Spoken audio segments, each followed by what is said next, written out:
సంపూర్ణ రామాయణం సులభ శైలిలో భరద్వాజ మహర్షి ఆశ్రమం మరియు చిత్రకూటం. లక్ష్మణ, అదిగో భారతీయులకు అత్యంత పూజనీయమైన ప్రయాగ. అక్కడే గంగానది యమునా నది కలుస్తాయి. దీనినే సంగమం అంటారు. అదిగో ఆ ప్రయాగ ప్రక్కనే భరద్వాజ మహర్షి ఆశ్రమం ఉంది. మనం కొన్ని రోజులు ఆ మునీంద్రుని ఆశ్రమంలో గడుపుదాం అన్నాడు రాముడు, దూరంగా కనిపిస్తున్న గంగా యమునల కలయికను చూపిస్తూ. అన్నయ్య, మనం తాపస వేషాలు ధరించిన రాజపుత్రులం. హర్ష పద్ధతులలో అత్యంత నియమనిష్టలతో జీవితం గడిపే ఆ మహర్షుల సహవాసం అంత ఉచితం కాదు. మరెక్కడైనా ఏకాంత ప్రదేశంలో ఓ పర్ణశాల నిర్మించుకొని ఈ వనవాస కాలం గడుపుదాం.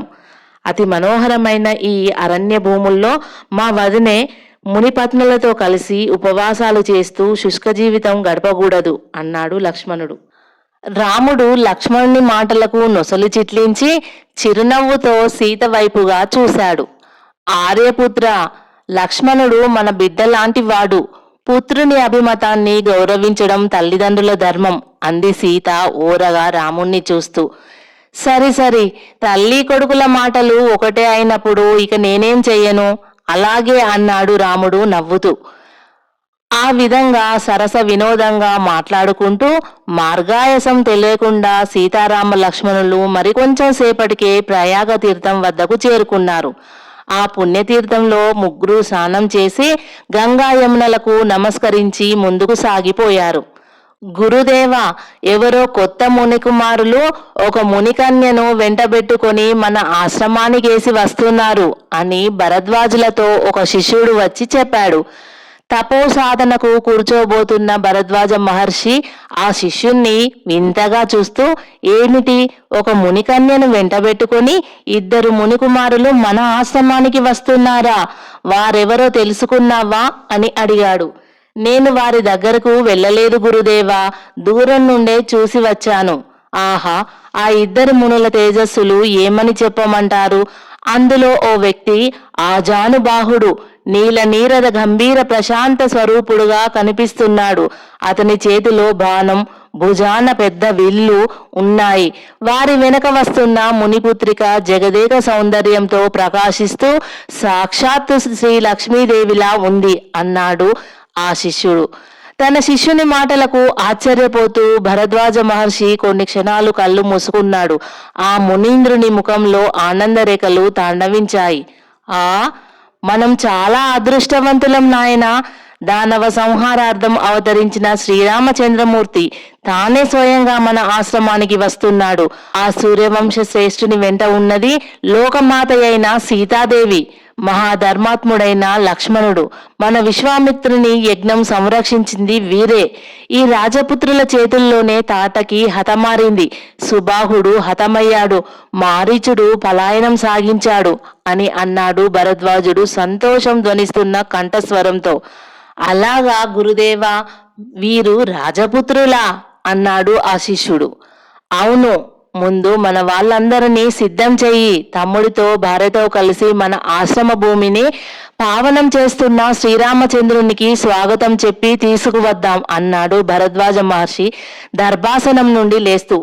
రాముడు సీతా లక్ష్మణులతో ఆశ్రమ ముఖద్వారం సమీపించేసరికి భరద్వాజ మునీంద్రుడు తన శిష్య బృందంతో ముని పత్నులతో ఎదురు వచ్చాడు. చిరునవ్వుతో తనను సమీపిస్తున్న భరద్వాజ మహర్షికి రాముడు శిరసు వంచి నమస్కరించాడు.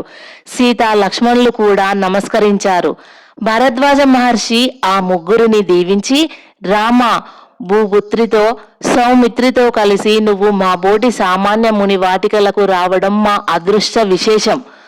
నీ వనవాస కాలాన్ని మాతో కలిసి సుఖంగా గడుపుదురు గాని రండి నాయనా అన్నాడు ఆప్యాయంగా. తామెవరైంది, ఎందుకు ఆ అరణ్య ప్రాంతంలో తిరుగుతున్నారన్నది తన దివ్య దృష్టితో భరద్వాజ మునీంద్రుడు గ్రహించి ఉంటాడని భావించారు సీతాలక్ష్మణులు. రాముడు వినయంతో భరద్వాజుణ్ణి చూస్తూ, మునిచంద్రమా, తాపసులైన మీకు తామసులమైన మాకు పొత్తు కుదరదు కదా. ఏ కర్తవ్య ధర్మం నెరవేర్చవలసిన వాళ్ళు ఆ కర్తవ్య ధర్మాన్నే నెరవేర్చడం సమంజసం. మీ ఆశీస్సులు పొంది వెళదామని వచ్చాము మేము. మరెక్కడైనా నివాసం ఏర్పరచుకుంటాము అన్నాడు. సరే, నీ ఇష్టం రామచంద్ర, కానీ ఈ ఒక్క దినమైనా మా ఆశ్రమంలో ఉండి మా ఆతిథ్యం స్వీకరించి విశ్రాంతి తీసుకొని వెలుదురుగాని పదండి అన్నాడు భరద్వాజ మహర్షి. రాముడు అందుకు అంగీకరించాడు. నాయనా శ్రీరామచంద్ర, భవిష్యత్తులో మానవ జాతికి ఉత్కృష్టమైన నీతిని సాంప్రదాయాన్ని నేర్పడానికి, కర్మభూమి అయిన ఈ దేశంలో ధర్మం నెలకొల్పడానికి అవతరించిన యుగ పురుషుడివి నువ్వు. సామాన్య మానవుడిలా ఇలా అరణ్యాలలో సంచరించడం కేవలం మానవ ధర్మాన్ని నెరవేర్చడానికేనని మా బోటి వారికి తెలుసు. అయినా మీకు కొన్ని విషయాలు చెప్పడం అవసరమే. ఈ చిత్రకూట పర్వతం చుట్టూ ఉన్న దండకారణ్యం మహాభయంకరమైనది.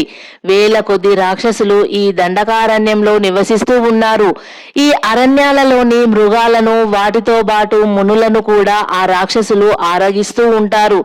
ఎండకన్నెరగని సుకుమారి అయిన సౌభాగ్యవతి సీతతో మరియు ఇంతకాలం శస్త్ర విద్యలతో శాస్త్ర విషయాలతోనూ కాలం గడిపి ఇప్పుడిప్పుడే ప్రపంచ జ్ఞానం తెలుసుకుంటూ బయటి లోకాన్ని చూస్తున్న చిరంజీవి లక్ష్మణునితో నువ్వు అనుక్షణం అతి జాగ్రత్తగా ఈ అరణ్యాలలో సంచరించి ఉండాల్సి ఉంటుంది. చిత్రకూటం ఎంత పవిత్రమైందో అంత ప్రమాదకరమైంది.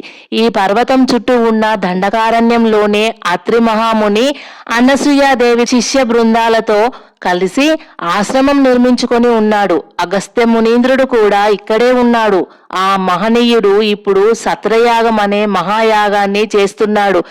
దండకారణ్యంలోని జనస్థానం అన్న చోట దాదాపు 15,000 మంది లోక భయంకరులైన రాక్షసులు ఉన్నారు.